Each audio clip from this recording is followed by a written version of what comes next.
Eu estou ansioso, tenho orado a Deus para que isso aconteça e eu acredito que você também.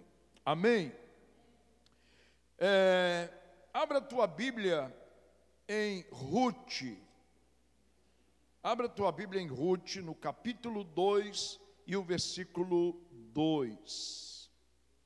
Abra a tua Bíblia. Não sei se aí tem a Bíblia em linguagem de hoje. Tem. Se tiver, coloque esse texto na linguagem de hoje, que é uma linguagem mais acessível, e eu gostaria que você prestasse atenção no que esse texto diz para nós, o que o Espírito Santo ministrou ao meu coração e quer ministrar à sua vida. Por que nós estamos tanto no livro de Ruth? Porque Ruth é uma pessoa que viveu um milagre sem esperar milagre. Imagina nós que esperamos e oramos pelo milagre. Nós oramos pelo milagre, esperamos o milagre. Ruth não orou por milagre, não esperou por milagre, e ela recebe um milagre. Mas o milagre que ela recebeu por causa do seu comportamento diante das dificuldades. Então, o versículo, Ruth capítulo 2, o verso 2, que está posto ali na linguagem de hoje. Você pode ler comigo? Vamos lá. Ruth.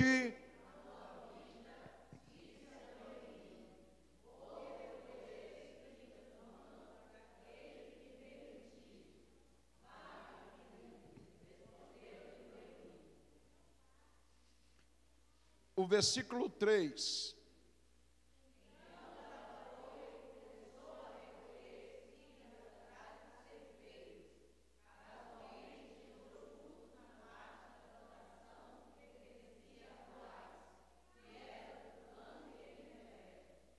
Muito bem. O texto diz: deixe que eu vá até as plantações para catar as espigas que ficam caídas no chão. Isso significa o quê, queridos? Sair catando, você já viu, você entende o que é isso? Sair catando espigas que caem no chão. O que está acontecendo com Ruth aqui nesse momento? Ela está na nossa linguagem do mais português, claro. Ela está mendigando. Ela está mendigando, ela está pedindo, e o texto diz: catar espigas que ficam caídas no chão. Isso aqui é humilhante?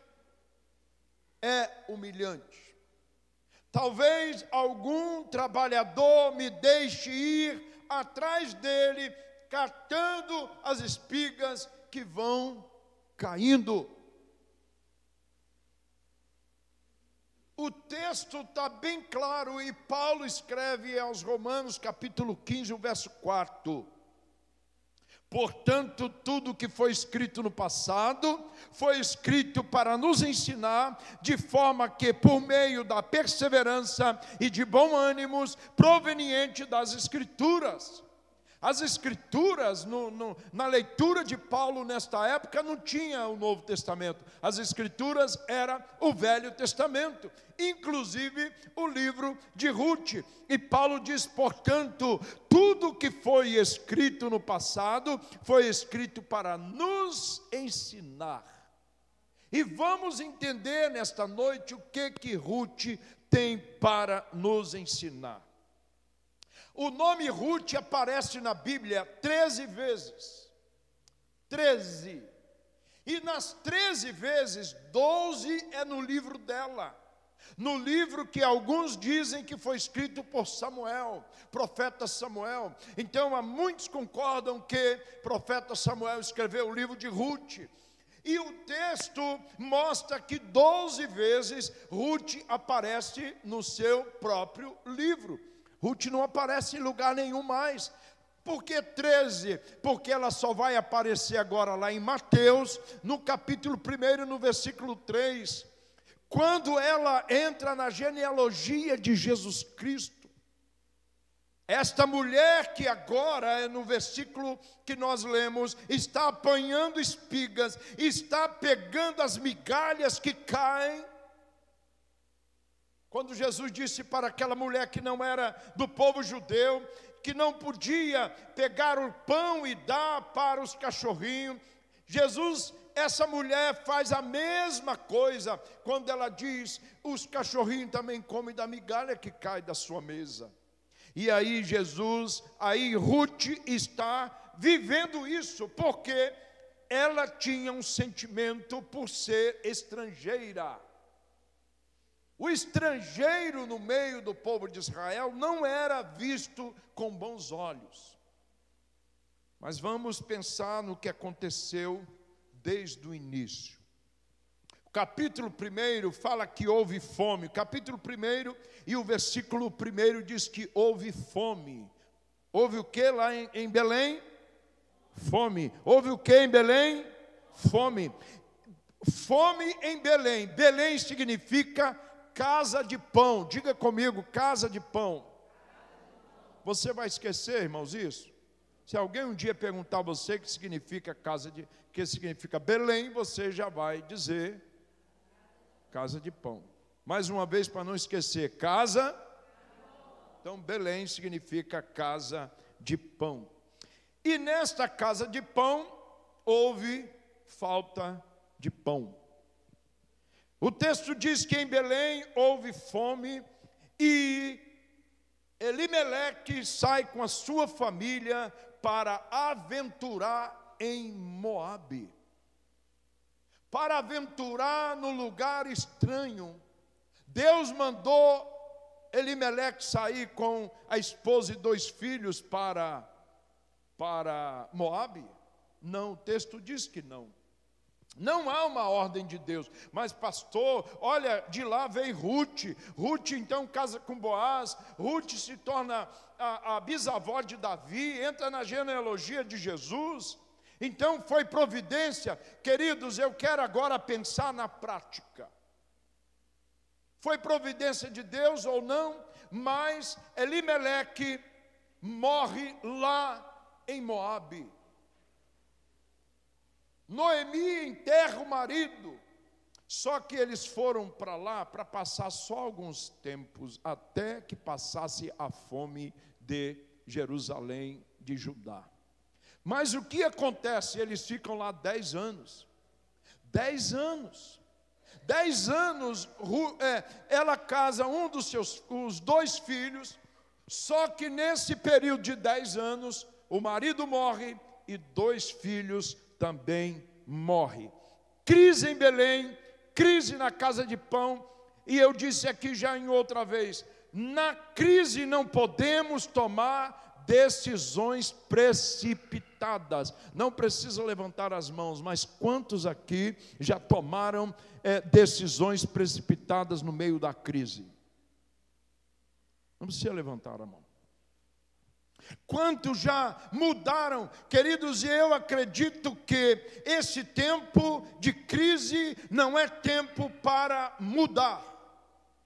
Não é tempo é tempo de buscar o Senhor. Na crise nós temos que buscar a presença do Senhor. Nós não podemos assumir mudanças sem uma decisão, debaixo de muita oração. Não se assume novos endereços sem primeiro buscar a direção do Espírito Santo. No meio do desespero e no meio da crise, nós não podemos abaixar a guarda. No meio da crise, as mudanças têm que ser feitas debaixo de oração, planejamento, inteligência espiritual e emocional. Olha bem o que eu estou falando e não esqueça disso. As mudanças que devemos fazer no meio da crise, nós precisamos estar debaixo de oração, de orientação de Deus, que só pode vir através de oração.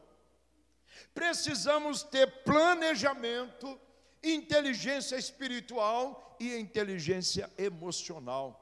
Imagina, nos anos 80, um pai saía de alguns lugares como do Espírito Santo, do Rio de Janeiro, do Nordeste, porque havia uma fama que lá em Rondônia tinha muita madeira, o governo estava liberando e as pessoas estavam ficando ricas. E eu tive parente nosso, da nossa família, que botou a família dentro de um ônibus, uma parte da mudança levou em caminhão, e viajando 3 dias para chegar em Rondônia, porque ouviu falar que havia riquezas.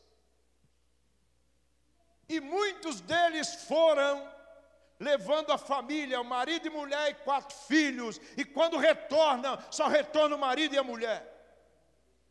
Porque os filhos ficaram. Porque dizem uma pesquisa que se os pais desviarem, junto com filhos, adolescentes, crianças, e esses pais com o tempo voltar para Jesus, dificilmente esses filhos voltam. Eles foram para Rondônia e depois volta só com a metade da família. Porque estava aventurando, não lá dá dinheiro. Aí quando chega lá, o aluguel é caro, a comida é caro, tudo é caro. Porque lá ele está montando acampamento. Aí leva filhos para viver em situações precárias. E com dificuldade de escola, muitos voltaram envergonhados porque perderam a direção, estavam buscando uma saída. Ouviu a voz de Deus, Deus falou com você, no meio da tempestade, Belém, aonde tem pão, aonde tem um Deus, o povo de Israel. Eles têm um Deus, e esse Deus sabia de tudo o que aconteceu com Noemi e com o seu marido e com Ruth. Deus sabia que ela sepultou o seu esposo. Deus sabia que Noemi sepultou seus 2 filhos nesse período de 10 anos. Mas esse mesmo Deus que viu Noemi sepultar esposo e 2 filhos, esse mesmo Deus está vendo Noemi viajar mais de 100 quilômetros no meio do deserto para voltar para Belém. Só que agora ela volta sem o marido e ela volta sem os filhos, mas ela volta com uma pessoa com ela que diz: olha, eu quero o seu Deus. Noemi, eu quero o seu Deus, eu quero viver com o seu povo. A palavra de Deus disse que Ruth tinha pai e tinha mãe. O texto diz: volta para o seu pai, volta para a sua mãe. Ela disse: não, eu quero ir com você. É possível que mesmo lá em Moabe, a mãe Noemi, ou os maridos, ou o seu sogro tenha falado do Deus de Israel. É possível que o coração de Ruth já estava sendo aquecido pelas histórias que contava do Deus poderoso, o Deus único. Esté vivia num lugar onde as pessoas tinham muitos deuses. Deus que cuidava da lavoura, Deus que cuidava da produção, Deus que mandava chuva, Deus que evitava praga, Deus que evitava praga em ser humano, Deus que evitava praga em animais. Eles tinham deuses para tudo. E Ruth abre mão desse monte de deuses, desse monte de altares, para agora dizer que ela iria servir o Deus de Noemi. E ela diz: o teu povo é o meu povo, e o teu Deus é o meu Deus. Então Deus viu o sofrimento. Alguém vai dizer assim: pastor, por que Deus não interviu então no sofrimento de Noemi? Por que não evitou que o marido morresse, que os filhos morressem? Queridos, eles tomaram decisão sem consultar o Senhor. Eles eram exemplo para nós. Paulo diz que o que está escrito é para o nosso exemplo. E eles foram fugindo da fome, no meio da crise. Queridos, eles deveriam ter lutado ali. Deus ia trazer Ruth de alguma forma. Deus ia trazer Ruth, mas eles decidiram mais de 100 quilômetros com filhos, viajando, pedindo, porque estavam com fome. E outra, o texto bíblico diz que Elimeleque deixou dívidas. Era cruel. Alguém vai dizer, pastor, eu no lugar de Elimeleque também eu tinha saído, pastor. Cobrador batendo na porta. Gente, o negócio é fugir. Só que dívida, você foge das pessoas que te devem, mas a dívida continua, onde você for. Queridos, não tem como esconder. E no meio dessa angústia toda, porque quando Noemi volta, o remidor, que era parente de Elimeleque, tinha que pagar a dívida. Tinha que livrar Noemi da dívida, ou seja, a casa que Elimeleque tinha, a terra que Elimeleque tinha, foi penhorado, foi colocado para pagar dívida, e ele vai embora com os filhos e deixa essa dívida por 10 anos, se fosse no Brasil, seria uma dívida impagável. Mas não sei quanto que foi, quanto de ouro que foi, de prata. Eu sei que quando ela chega, Noemi chega com Ruth, chega num estado também vergonhoso, porque Ruth vai agora trabalhar para manter a sua sogra. Eu gosto de gente corajosa. Não é que eu não gosto de preguiçoso, mas eu vou dizer para os irmãos. Eu li uma frase essa semana muito interessante. Quem trabalha sem descanso é insano, é insanidade trabalhar sem descanso. Agora, quem descansa sem trabalhar é irresponsabilidade. Vamos ver se dá para você gravar? Quem trabalha sem descanso é insanidade. Vamos lá? Quem trabalha é insanidade. E quem descansa sem trabalhar é irresponsabilidade. Tem muita gente descansando sem trabalhar. O texto bíblico nos fala que Ruth, ela no versículo 2, Ruth 2, capítulo 2, o verso 4. Capítulo 2, o verso 4, diz assim, verso 7, capítulo 2, o verso 7. Ela me pediu que a deixasse recolher e juntar espiga entre os feixes após os ceifeiros. Aqui é os trabalhadores de Boaz que está falando sobre Ruth. Ela me pediu para poder colher as espigas que vão caindo. Olha o texto. Ela chegou cedo e está de pé até agora e só sentou um pouquinho no abrigo. Lá tinha um abrigo para sair do sol, para descansar. E os empregados de Boaz dizem assim: ela não descansou, ela parou só um pouco, está desde cedo colhendo, era migalhas, era simples. Hoje eu vi um catador de latinha, na rua, e ele catando uma aqui, catando uma ali. Queridos, é migalha, mas é honroso, é migalha, mas Deus honra. Eu não quero esse trabalho porque eu só posso fazer isso. Eu não quero pintar a parede porque eu sou pintor de artes plásticas. Eu não quero consertar um negocinho ali, uma tomadinha, porque eu sou eletricista predial. Então, a mulher Ruth, ela vai catando, e os empregados de Boaz diz assim: ela chegou cedo, está de pé até agora. Show preguiça no nome de Jesus. Show preguiça. Acorda para a vida. Abre as cortinas da sua história. Abre as cortinas da sua história e sai para a luta. Aleluia. Sai para a luta. Não desanime.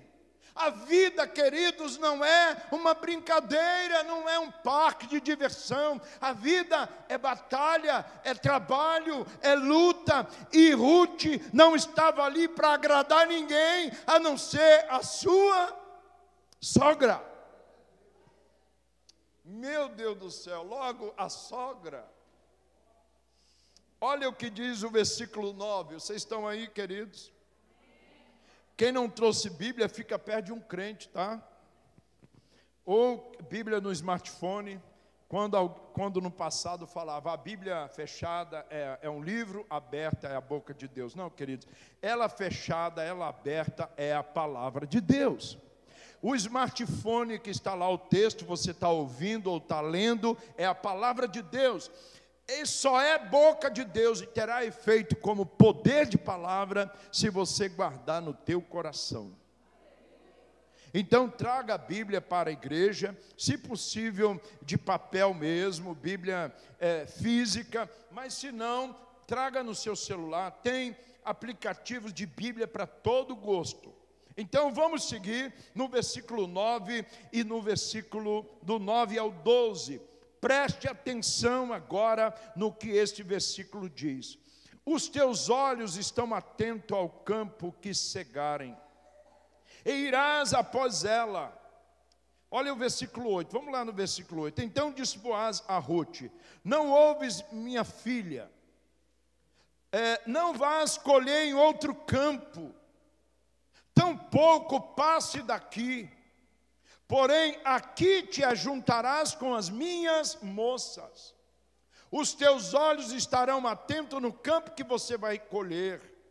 Irás após elas. Eu dei ordem aos moços que não te toque. Tendo tu sede, vai aos vasos e bebe o que os moços tiverem. Então ela caiu sobre o teu rosto, humildade, diga comigo, humildade. Quem está passando por prova tem que ter humildade. Tem que ter humildade para receber a bênção, tem que ter humildade para receber ajuda. Ela não sabia que ela seria a mãe do maior rei de Israel, a avó, bisavó. Ela não sabia que ela iria casar com Boaz. Olha o que ela diz. Então inclinou o seu rosto em terra e disse: por que achei graça aos teus olhos, para que me faça caso de mim, sendo eu uma estrangeira, sendo eu uma moabita? Ela, em outras palavras, eu não sou bem aceita entre vocês. O versículo 11, e respondeu Boaz e disse-lhe: bem se me contou quanto fizeste a tua sogra. Queridos, o que estão falando de você? O que falam de você por aí? E Boaz diz assim: bem que me contaram o que você fez pela sua sogra. O que as pessoas estão contando que você faz? Qual é a história que contam sobre você? E ele diz: bem sei o que você fez pela sua sogra.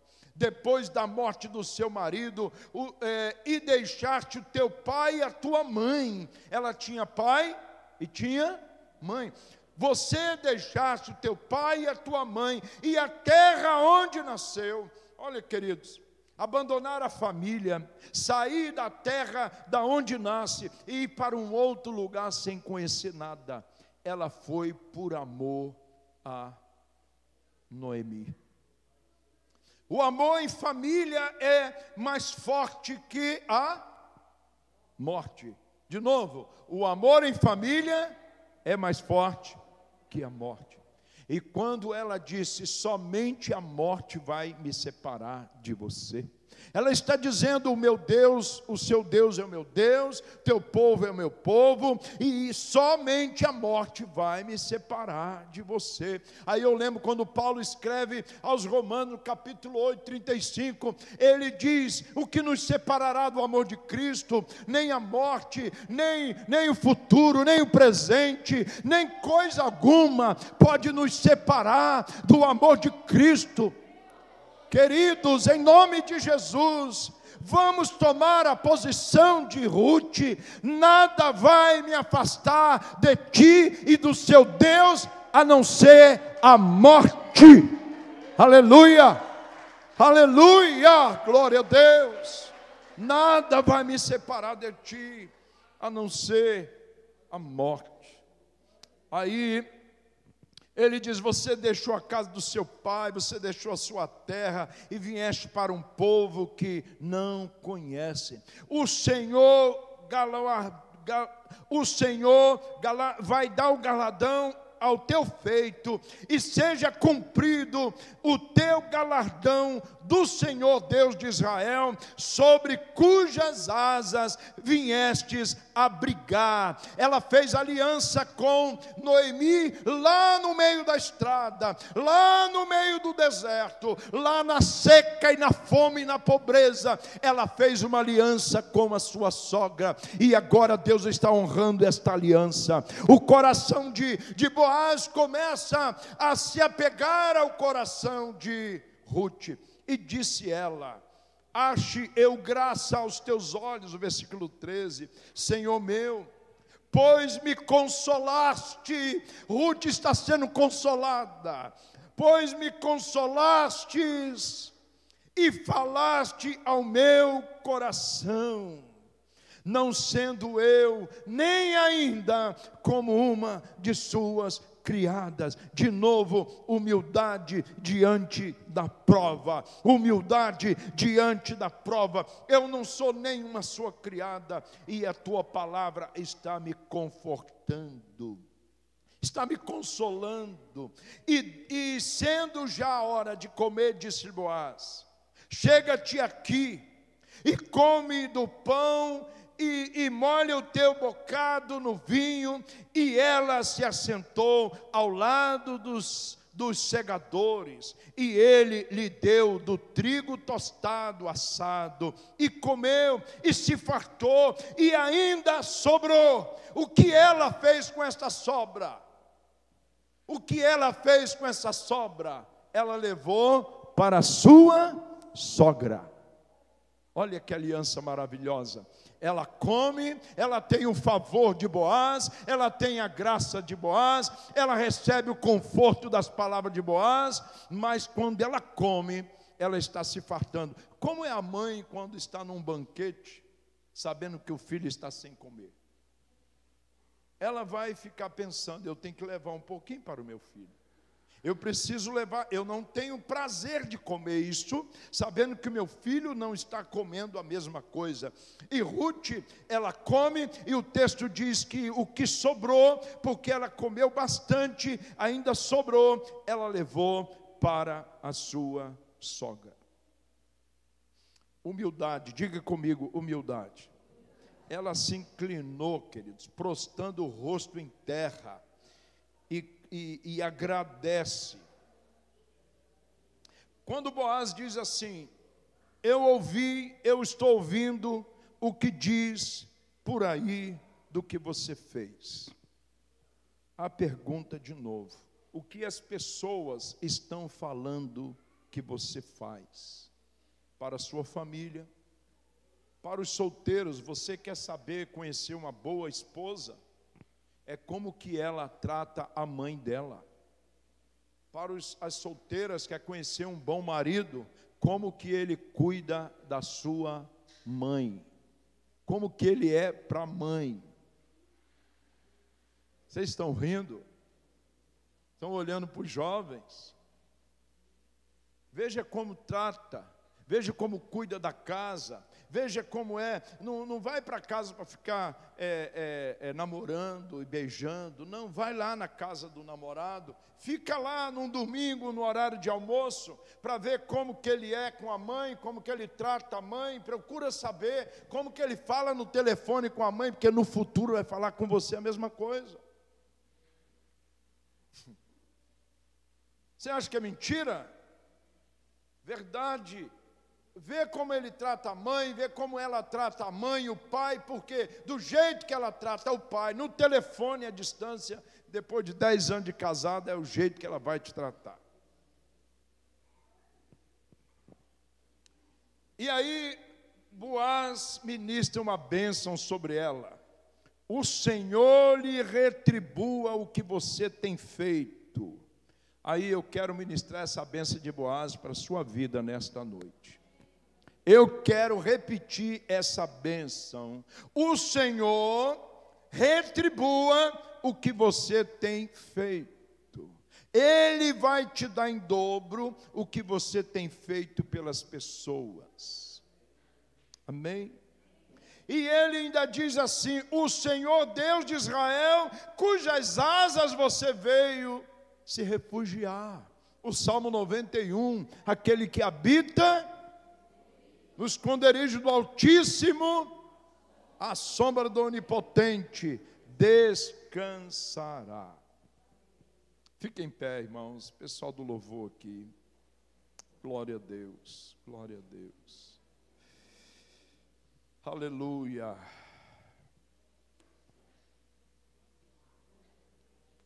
Talvez Noemi falava com Ruth, textos de Deuteronômio capítulo 31, verso 8, o Senhor é quem vai adiante de ti, Ele será contigo, não te deixará, nem te desamparará, não temas, nem te atemorizes.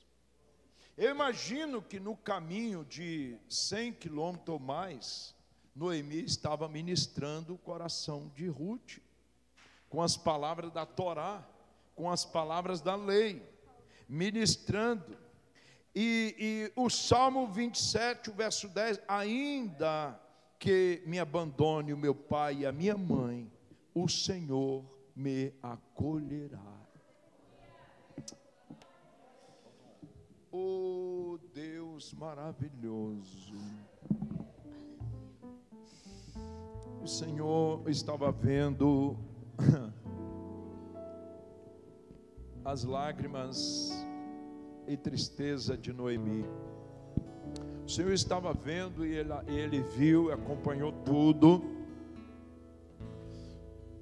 Mas Noemi não sabia o que estava por vir. Não sabia. Por isso que você tem que manter firme. Por isso que você tem que manter fiel ao Senhor e à palavra.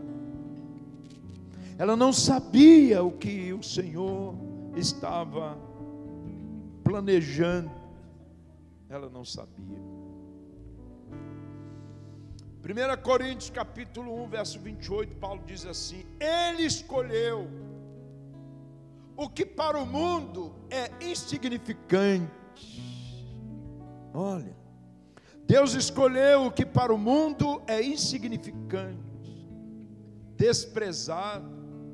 Ele escolheu o que nada é. Olha o que diz o texto. Ele escolheu o que nada é. Não é nada.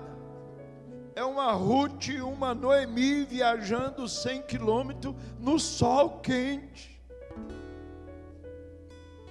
Aí Paulo diz: Ele escolheu o que no mundo é insignificante, desprezado, o que nada é, para reduzir a nada o que é.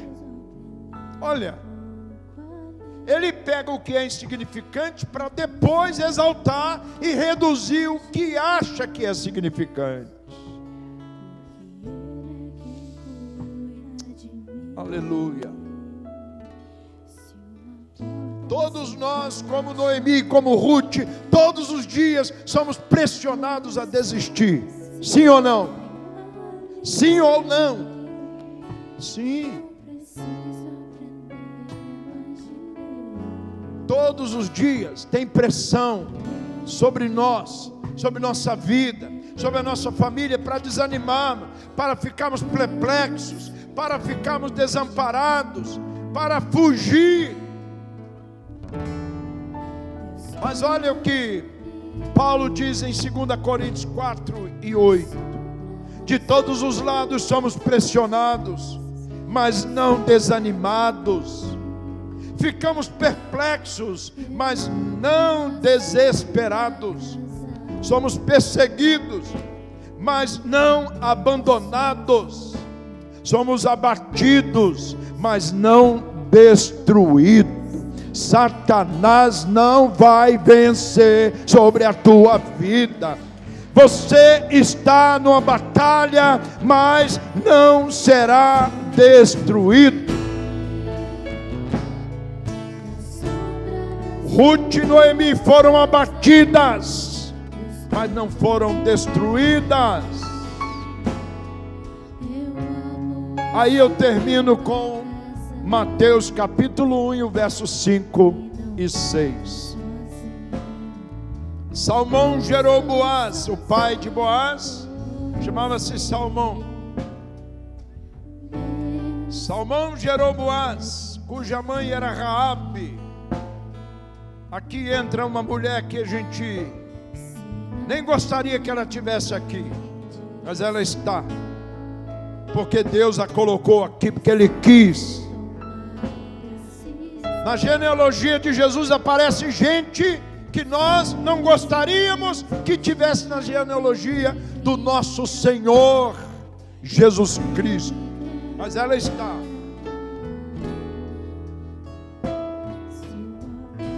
Boaz gerou Obed, cuja mãe era Ruth.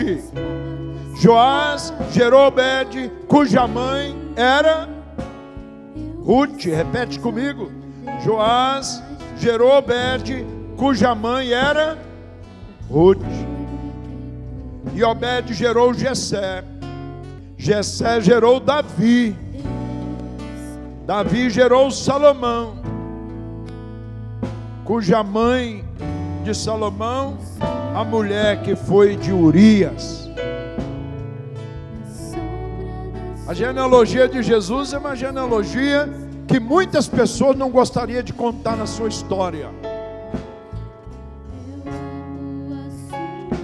Mas o autor fez questão de colocar Raabe, Ruth e a mulher de Salomão, de Davi, que foi mãe de Salomão. É a mulher cujo Davi tirou a vida do marido para ficar com ela. O texto não esconde isso. Ruth não aparece em nenhum outro livro da Bíblia, mas ela aparece na maior história da humanidade. Ela aparece na história de Jesus. Aliás, não é Ruth que aparece na história de Jesus, é Jesus que entra na história de Ruth. É Jesus que entra na nossa história. É Jesus que modifica a nossa história. É Jesus que entra na nossa história familiar. Deixa Jesus entrar na sua história. Aleluia! Deixa Jesus entrar na tua história. Deixa Jesus entrar na sua história de família. Aleluia! Nós vamos orar. Nós vamos pedir os obreiros para estar aqui conosco, para ungir as pessoas. Pega o azeite ali, nós vamos orar. Pode vir aqui na frente. Pode vir na frente, nós vamos orar, vamos ungir. Aleluia. Deus, eu preciso. Ele é quem cuida de mim. Se uma porta se fecha ali, as portas fecharam em Belém. Eles foram para Moabe, as portas fecharam em Moabe. Deus abre porta de novo em Belém. Porque Ele é quem cuida de mim. Cuida de mim. Deus cuida.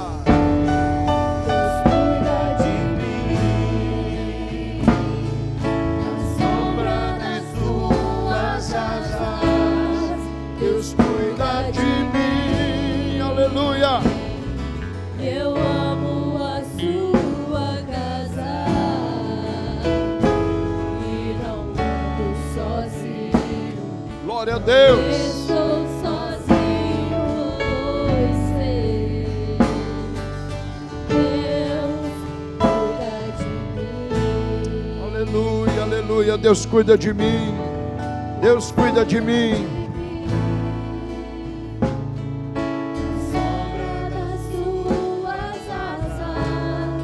Deus cuida de mim, Deus está cuidando. Aleluia. Eu amo a sua casa.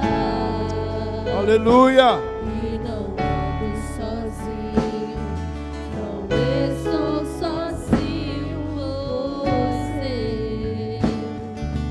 Deus, Cuida de mim. Presta atenção aqui antes de orar. O texto bíblico diz que Noemi volta com Ruth e estava no início da colheita. Estava no início. Olha o que Deus faz. Deus providencia para Ruth voltar no início da colheita. Então, queridos, depois de uma grande tempestade vem uma grande colheita. E vai ser aonde? No início, logo no início. Então o Espírito Santo está dizendo, é só o começo.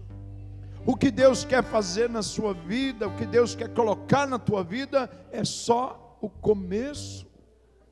Aleluia. Vamos continuar então. Ele cuida de mim, Ele cuidou de Ruth, Ele cuidou de Noemi, e Ele cuida de você, Ele cuida da sua casa, Ele cuida da sua família. Vamos orar então. Os obreiros podem estar ali ungindo. Você vai pegar unção na mão. Coloca na mão assim, abre a tua mão, porque você vai receber unção e oração em tuas mãos. E depois você vai levar para casa, vai chegar na sua casa e você pode ungir as pessoas, você pode ungir as pessoas que não vieram e estenda as mãos sobre ela. Tem autoridade de Deus para ministrar no nome de Jesus. Espírito Santo de Deus, aleluia. Pai, nós estamos comprometidos com a Tua palavra. Estamos comprometidos, Senhor, com esse tempo que o Senhor nos colocou aqui. Nesse culto da família, nesse mês da família. Deus, a tempestade, os 100 quilômetros de seca e de fome e de luto que o teu servo e a tua serva está passando, o que os teus servos estão passando, Deus, assim como o Senhor tinha com Ruth um plano, apesar da dor, apesar da tristeza, o Senhor tinha um plano. Aleluia. O Senhor entrou na história. Me dá disposição. O Senhor entrou na história. De ti. O Senhor entrou na história de Ruth. O Senhor entrou na história de Noemi. Então o Senhor vai entrar na história dos teus filhos nesta noite. Mais uma vez. Em nome de Jesus. Entra, Senhor, na história da tua filha e transforma, Senhor. Transforma. Eu quero ser no nome de Jesus. Senhor, entra na história dessa família. Entra na história dessa família, Senhor. E muda. Ó Espírito Santo. Entra, Pai. Entra na história da tua filha, no nome de Jesus. Espírito Santo que consola, Espírito Santo que cura, em nome de Jesus. Senhor, toda humilhação que a tua filha tem passado, o Senhor vai honrar. O Senhor vai bradar o céu sobre a vida da tua filha. No nome de Jesus. No nome de Jesus. Renovo. Aleluia. Traz renovo, Senhor. Traz renovo. Aleluia. Faça descansar o coração da tua filha, Senhor. Traz renovo sobre a vida dela, no nome de Jesus. Oh, Espírito Santo, traz descanso ao coração da tua filha. Traz descanso ao coração da tua serva, Senhor. Aleluia, aleluia. Aleluia. Traz cura. Traz cura na casa dos teus filhos. Traz cura na família. Em nome de Jesus, traz cura. Derrama a bênção do Senhor sobre a vida dos teus filhos, Pai, no nome de Jesus. Oh, Senhor da glória,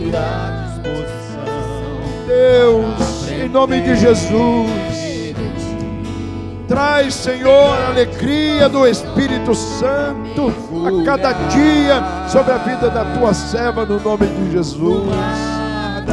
Oh, Senhor, toma esta família nas tuas mãos. Toma essa família nas tuas mãos, sustenta com o teu poder e com a tua graça. Aleluia. Oh, Espírito Santo de Deus, vai chegar um tempo de colheita na tua vida, em nome de Jesus. Oh, Espírito Santo de Deus, vai chegar o tempo da colheita. Aleluia. A palavra de Deus foi ministrada nesta noite. Eu não vim aqui pedir mais. Tudo foi escrito para a nossa edificação. Hoje eu vim aqui. Eu quero ser renovado. Eu não vim aqui pedir mais. Aleluia. Eu não vim aqui apenas de passagem. Hoje eu vim aqui pra te servir melhor. Renovo, o que eu quero é renovo. Quero renovo para minha casa. Eu quero renovo para minha família. Eu quero renovo na vida dos meus filhos. Eu quero renovo no meu casamento. Renovo no meu casamento. Renovo na vida dos meus filhos. Aleluia. De novo, renovo. O que eu quero é renovo, pra te sentir de novo, renovo. Eu quero renovo para minha vida. O que eu quero é renovo, Aleluia. pra ter um brilho no rosto. Eu quero brilho no rosto de novo. Está faltando isso dentro da tua casa. É o que o Espírito Santo me coloca com muita autoridade. Está faltando brilho de novo na tua casa. Celebre ao Senhor no meio da tempestade. Não perca o brilho dos olhos. Teus filhos dependem disso. Eles dependem desse brilho nos olhos. Domingo, a ministração será sobre legado. E esses dias estudando para falar num evento de homens lá em Cariacica. Queridos, eu já li várias vezes, mas fiquei muito mais impactado com o que aconteceu com Ezequias. E uma parte da ministração domingo vai trazer o legado do Ezequias, o melhor rei de Israel depois de Davi. O texto bíblico diz que ninguém foi igual a ele. Mas o melhor rei de Israel produziu o pior rei de Israel, que foi Manassés. Nós precisamos saber que nós estamos criando e gerando reis e rainhas. Imagina como se comporta um pai sabendo que está treinando um filho para ser rei. Vocês viram lá o currículo do atual rei da Inglaterra agora? Você viu como ele foi preparado desde criancinha para aprender a falar vários idiomas. Ele foi treinado e educado para ser rei. E nós vamos falar sobre legado. Nós não somos o centro do universo. Nós precisamos saber que nós estamos deixando uma geração. Quando eu for, eu estou deixando uma geração de filhos, de netos, de amigos, de irmãos, de pessoas que eu conheci. Então eu gostaria, no nome de Jesus, que você tivesse orando por uma família para você convidar no domingo. E aproveitando que os irmãos estão aqui na frente, Sara vai falar, mas eu quero reforçar antes.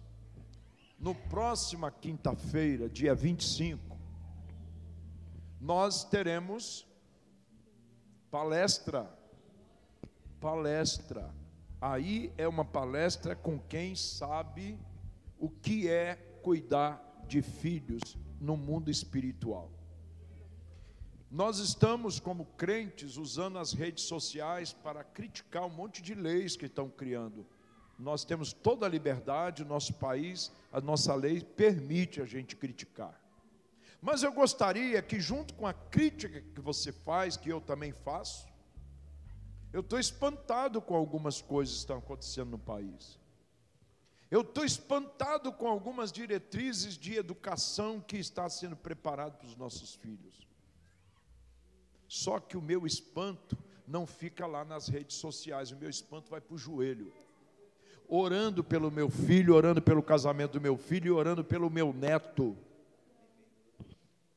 Então, nós vamos continuar escrevendo, vamos continuar protestando, porque é isso que nós precisamos fazer. Mas só que nós vamos reagir. Reagir como? Saber lutar com as armas certas. Nós estamos lutando com armas erradas. Então eu gostaria que você viesse, trouxesse alguém para a palestra do dia 25, que não vai ser 19h30, vai ser às 19h, porque